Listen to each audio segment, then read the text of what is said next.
Hi, it's Eric here talking with Faith People.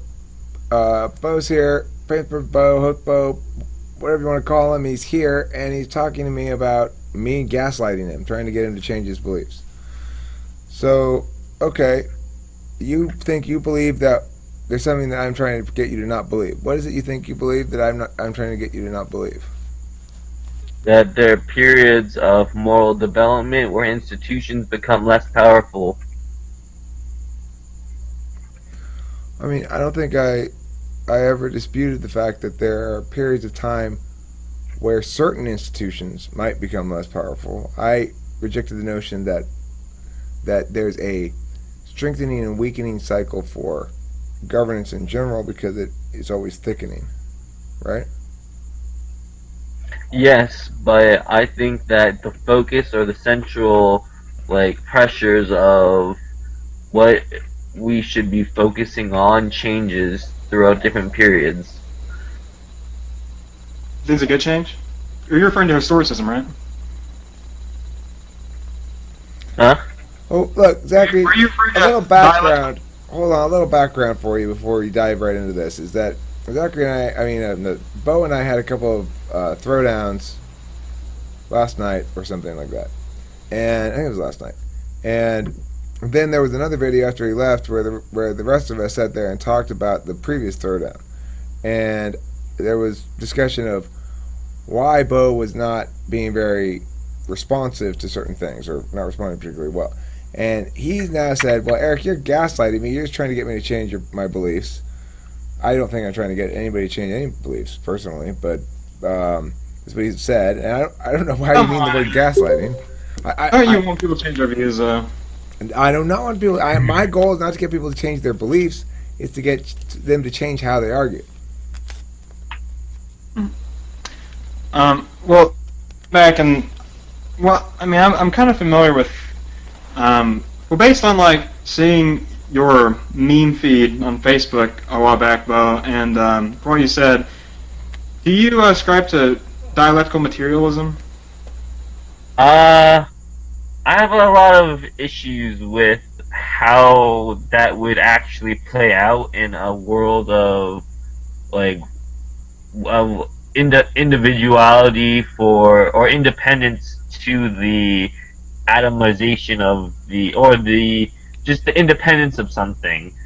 So I have confusions on how they resolve their struggles through material frameworks. I don't know how framework would congeal into the actual ideology of dialectics besides just seeing the effect of it. We would only see the outcome of what are the effects of certain debate styles or dialectics within the community.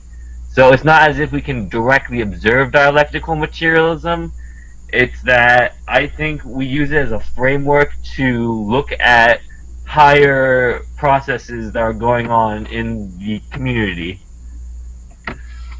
Right. So we're seeing how the Wait, debates hold are on. I would framed. like to get back though for a second to the central thesis here, which is that I'm gaslighting you and trying to get you to change your opinions. Are you still standing by those claims or what? I mean, I just use it as kind of to prod at you a little bit, but whatever. I mean, Bo, my point is that's your attitude about all of your points. That as soon as you start pushing on it, you just be like, "Well, I'm saying something different, right?" And then you say, "I'm gaslighting you to change your beliefs." because You don't have any beliefs. because I'm not debating it. I'm trying to have a dialectic, Which is what? which That's is where, just like, a conversation. well, I mean, doesn't that Trust. imply though that there would be some sort of like conclusion to the dialectic? Yes, and that would be that moral attitudes change. Justin, you want to get in on this? Oh no, I was just saying it's very important to know the difference between dialectic and debate because you're a debate coach. Hey, Justin, just because I ask a question doesn't mean I don't know the answer. Okay, okay. A long time no see, Justin, by the way. Huh? What? Long time no see. Hey Zach, you're still looking very cute. Good one, Justin. All right. Good job there. I like that. So anyway, Bo, the point is, the idea behind actual dialectic and the distinction between dialectic and rhetoric is that it's intention based. Okay, it's not about how you are arguing; it's about why you are arguing. It's not about not arguing; it's about arguing for the right reasons. Okay, so you're using a lot of fancy words, a lot of the time, and when I try to get you to explain it in simple terms, like I just did, you won't I do didn't it. explain it in one word, actually. I explained crisis as a war. Right. So then I asked you to tell me how many crises there were, and if that was the same number as numbers of wars, and how many generations there were, because your central thesis, if you recall, was that these things were linked together inexorably. And then when I actually said, well, if they are, then shouldn't it be the same number? You just pivoted away from it. You didn't even. It doesn't go by generation. It doesn't go by generation. It goes about historical recordings of the effect of events. Right. So once that's your new point. That's your new point. That goes into what I was saying before. It's still constant. Dude, when I respond to this new point, you'll have another new point. Yes, and then it keeps congealing into one another. That's how dialectics work. But see, here's the problem with you. What you don't quite understand is dialectic doesn't absolve you from not attending to contradictions. In fact, real dialectic says, I'm not going to be defending the position when Eric points out a contradiction. I'm going to say thank you for helping me, figure it out. That's the difference. You just want a false negative. Your words don't mean anything. See, exactly. It's a negative. What are you talking about? You're just negating my statement. Okay, am I negating? Okay, so you're saying I'm just negating your statements, right? But really what I'm actually doing, if we look at the mechanics of it, is I'm asking you a question about it, and you're not answering the question. What question, then? Do I really want to play this game again, Bo? We can play all day. I'm ready. I mean, here's a point, right? So last night when we were talking, you started with the notion that the crises alternate with generations of awakening and generations of crises, right? Not exactly, but that was your initial thesis, though. Those were the words you used. There are periods where institutions are. Did you use those words or not? But I explained it more thoroughly. Thank you for demonstrating my point. I explained it more thoroughly the second time. Thank you for demonstrating my point. Okay, listen. You keep trying to pivot away from simple reality. You made a thesis that linked generations to this thing you're talking about, these awakenings and crises. And when I pointed out that it was mathematically impossible, you pivoted away from it. Then when I pointed out you couldn't define awakenings, you got upset. And that's okay. I don't mind getting upset. But I defined it perfectly. I said anything that causes moral challenges. You failed to answer the core question, which is how can we distinguish between the police union claiming it's having an awakening and your oppressed group of choice having an awakening? You failed to distinguish between those two things. The event of being acknowledged of that there was a moral crisis, that leads to an awakening. But that doesn't mean acknowledgement by whom? That doesn't mean both sides are awakening. It's just that they're being they're both being involved. How to tell apart? How to tell apart? Huh? How to tell apart? Between one is reactionary and one is one is setting forth an agenda. So as soon as my anti-oppression group has an agenda, it becomes the bad guy. Once you have an agenda, that becomes an awakening. So how do we tell the difference between... Okay, so awakenings can be any kind of movement for any reason towards anything. Is that right? Moral challenges. So answer my question. How do you determine the difference between An You awakening. can say even the revolution that you're saying that you want to impose What is that we should revolution? have less I'm state saying. power. We should have less state power, the non-revolution, so that you can say that in itself is a moral dilemma that needs an awakening. Okay, but you see, your initial thesis was that this alternated with generations. A point you made several times by saying I'm such a Gen Xer, that I'm displaying the behavior of being a Gen Xer because this behavior of awakening and being a crisis generation alternates, and that I'm some intermediate generation and stuff like that. Now, when I asked you, you're just very cynical and practical about everything. Bo, okay, at Why some can't you just point, take the theory and look at the theory and enjoy it? Bo. So can you tell them apart? Can you tell apart an awakening from something else? Do you have a criterion? I just did. What's the criterion? War versus moral challenges. That's not a criterion. That is a Criterion would sound like this. War. You can tell If there's an a awakening war- because if there's a individuals having an war- awakening behave like thus and the other individuals behave thusly. Like that kind of a thing. Give me an actual if there's criterion. If there's a war, that is a breaking down of social order, and in an awakening, that social order gets congealed into something new. Who's awakening from what? It's just an expression. You don't even need to take it as if it's some great transcendental experience. So It's are just you used saying as anything or not? Are you We're saying just something saying or that not? We're just saying that there's moral development within a community. And also there's air in a community. There's trees. There's cars. We Yeah, don't they're list there. all the stuff there is in a community. Do you have any point at all? It's not about debate, though. This is about getting to the truth of the matter. Bo, first of all, you are disinterested in the truth. Entirely disinterested in it. No, I'm not at all. I think you are. I think you just like to debate. Bo, if you were interested in the truth, you wouldn't run away from me pointing out contradictions. I'm not. I told you directly. I answered it multiple times. You didn't. You can't tell me. You can't explain to me why the police union is not an awakening. They are involved in an awakening, but that doesn't mean that all the people there are going to be awakened to some transcendental thing. They're just going through moral How do you know if challenge. someone's awakening or not? Huh? How do you know if someone's awakening or not?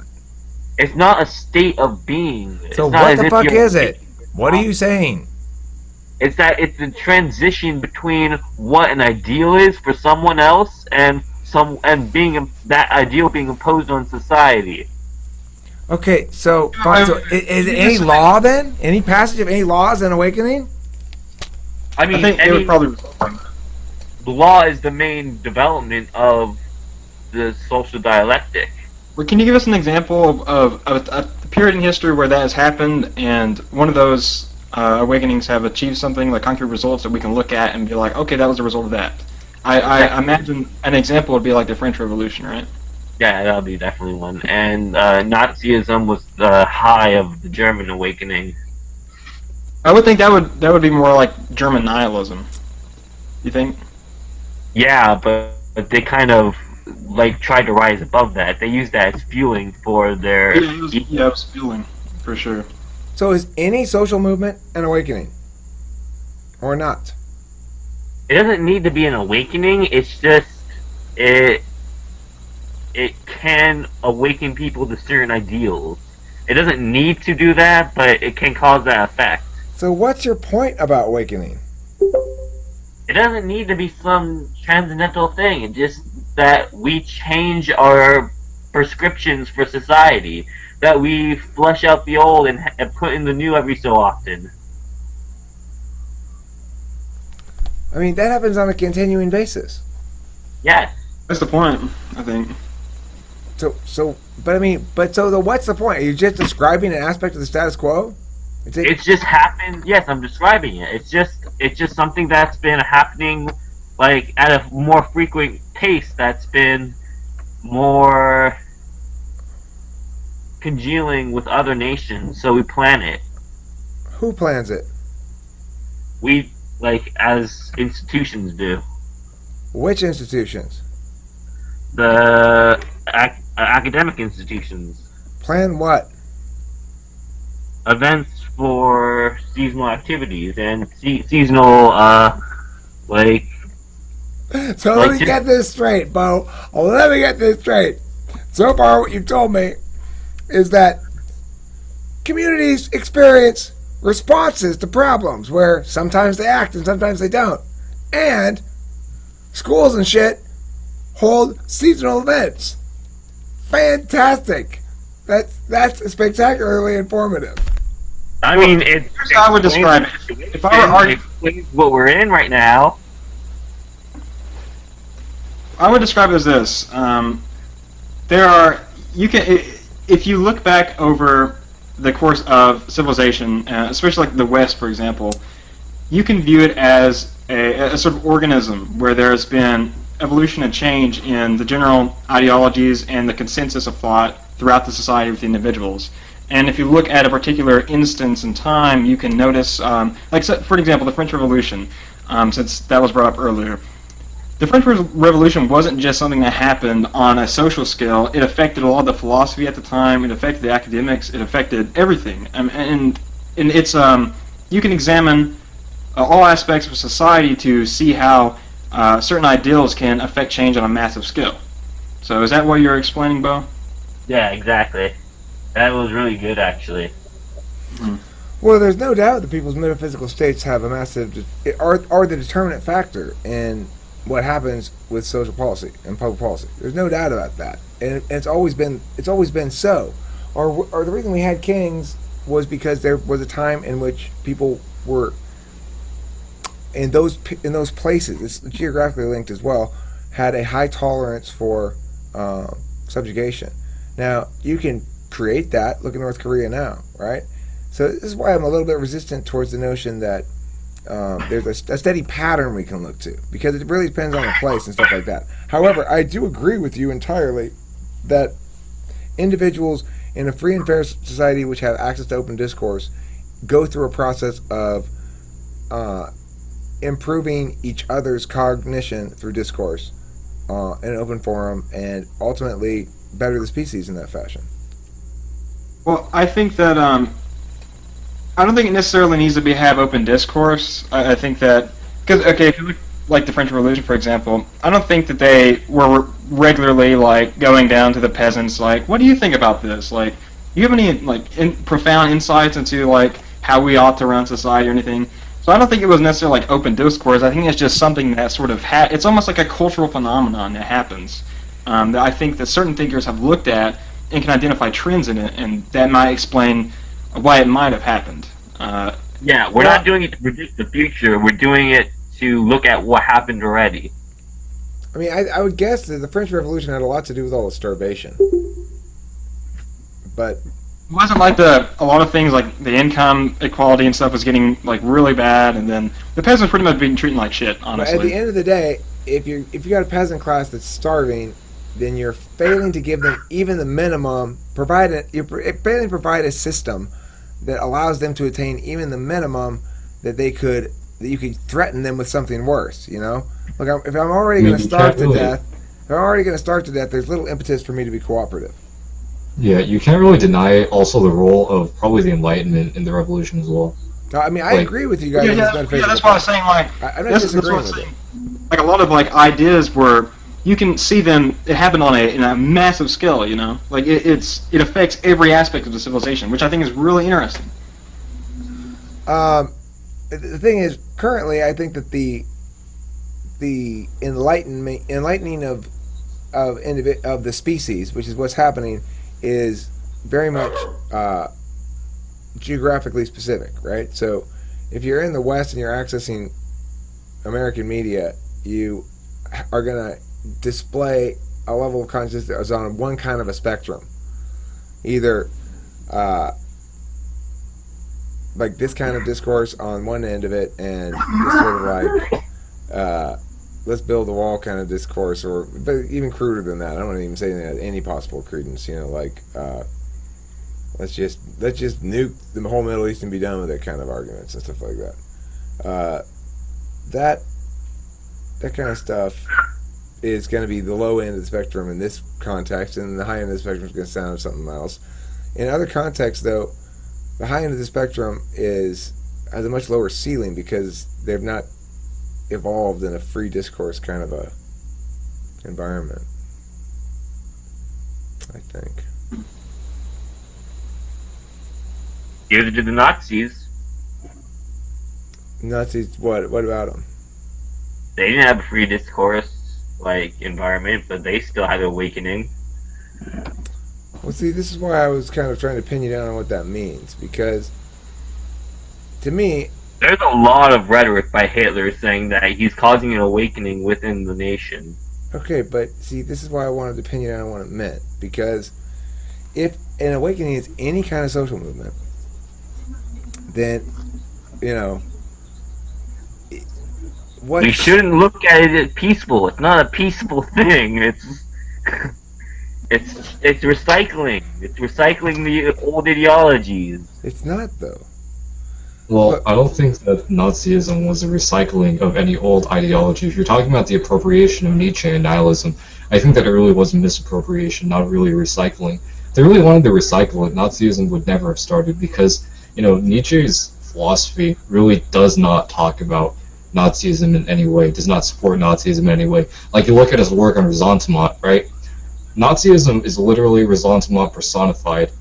Okay, there's no one that can, I don't think anybody really buys that, in the modern day, that Nazism is an appropriation of Nietzsche or a What does recycling of Resentiment say? ideology. What does Resentiment say? I've never heard of that guy.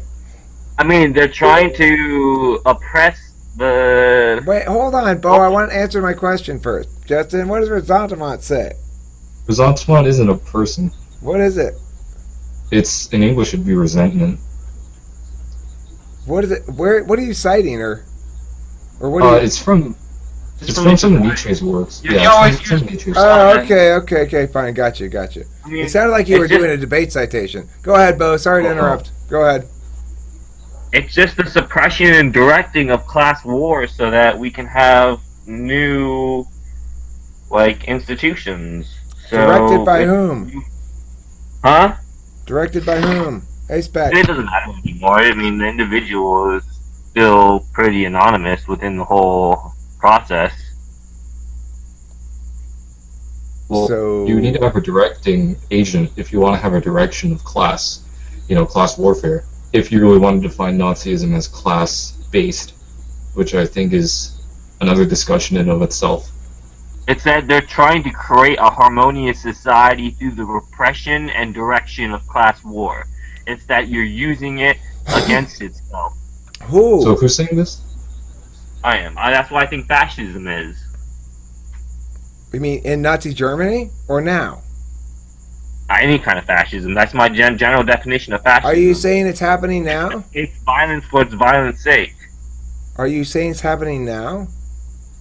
I mean, it's happening. Fascism still exists. I'm sorry to say. So- We didn't get rid of it with the Nazis. Okay, so make some claims here then. Don't just dance around. I don't know. So what are you claiming? What are you saying? I'm not claiming anything. I'm just saying these things. Why then? Why not? I could sit here and go, yep, clouds are made out of water. Mountains mostly comprised of dirt. Zachary, can you think of any facts to state? Or some questionable sort of facts to state sort of as facts, but not really stand by them for a second? Are pumpkins jack-o'-lanterns? I'm not sure. You are both. You're trying to have it both ways. Trying to eat your cake and eat it too. You want to position things in the fashion of a debater. You want to position things in the fashion of position statements. You want to make claims, but you want to engage in dialectic, which means you don't want to be called for your bullshit. That's what you mean by dialectic. That's not what I mean by dialectic. I mean, didn't you agree that all this wasn't bullshit, though? No, I don't agree. It's not all bullshit if he's not defining anything. I mean, if you define an awakening as anything, and you define the impacts as anything, then fantastic. Yeah, anything's anything. Okay, great. Let me ask something then that might lay on a claim here. Would you say that the process of a dialectic is necessary and it'll happen again, Bo? What do you mean? Well, do you think that that the process could repeat itself. Like we obviously have an end of the process that the dialectical, that at least in the Hegelian sense, or maybe even in Marx's sense of I think through the struggle, new struggles arise. Hmm. Do you think that it was there's a necessary end to it though, or do you think that won't be able to exist? I'm very against a final solution. Are you advocating for any course of action or making any concrete prediction about the future? I don't know, constant intellectual warfare. That's what I believe. But you're not engaging in warfare if you're making no predictions about the future and nor advocating anything.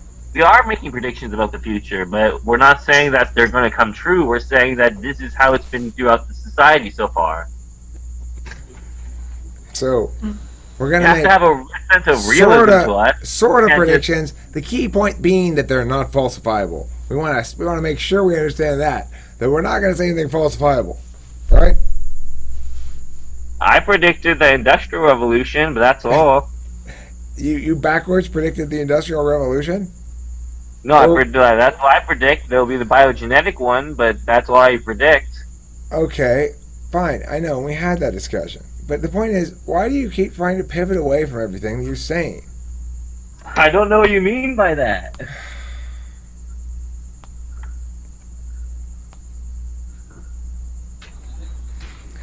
The point. Here's my take on it. You've been reading a lot of critical theory stuff. Yeah, I have. I know. It doesn't mean anything. It doesn't mean anything.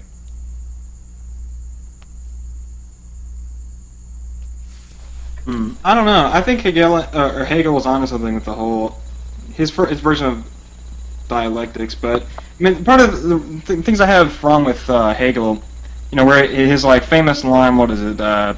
What's real is rational. What's rational is real.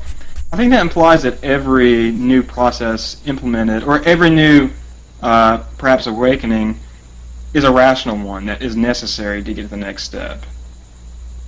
I think we raised the bottom of what's socially acceptable. So right now we know that certain arguments are not socially acceptable to make in defense of a policy advocacy. If I were to say, well, we should engage in this policy for the country because my horoscope says X, nobody would. The general response to that would be, that's not an acceptable kind of argument to make. However, that's about the limit of people's understanding of argumentation in general, as the populace, right? We have a very low expectation of what constitutes a good argument or what constitutes an argument at all in defense of something. And so, to me, that's the issue more than anything else, is people have long been taught by school and every place else that political stuff is just your opinion and that everyone's entitled to their opinion. In fact, it's your civic duty to be a good citizen to have a political opinion. I saw this one picture on Facebook a while back that was like, it was a list of things you don't have to apologize for, and on there was like, your political views, and I was just like, ooh, I don't know about that. Right. So, I mean, the thing is, I don't think you have to apologize for them. I think you have to defend them. Well, I mean, it depends on the semantics of apology. I mean, generally, if you say if someone's like a libertarian apologist, they're gonna have argumentation that defends a position like that. Yeah, that's a different meaning of the word apology. I think in that case it meant you don't have to say I'm sorry for believing this, but I just do. That's the point. It's that's the message we teach everybody is, it's okay to have this to believe that it's good to do X, Y, or Z to everybody because it's just your opinion. It's just your opinion. Yeah, that's some dangerous words, but it's hard for me to call people out on that when it's like, I take it when people say that, they're like, I just don't want to get into this discussion right now. And it's hard for me to go past that and be like, no, I'm going to make you have this discussion. And there are times in the past where I have jumped on the opportunity and been perhaps overly aggressive and burned a few bridges, but, shit happens. Alright, let's end this video. Thanks for watching, people. Let's start another one.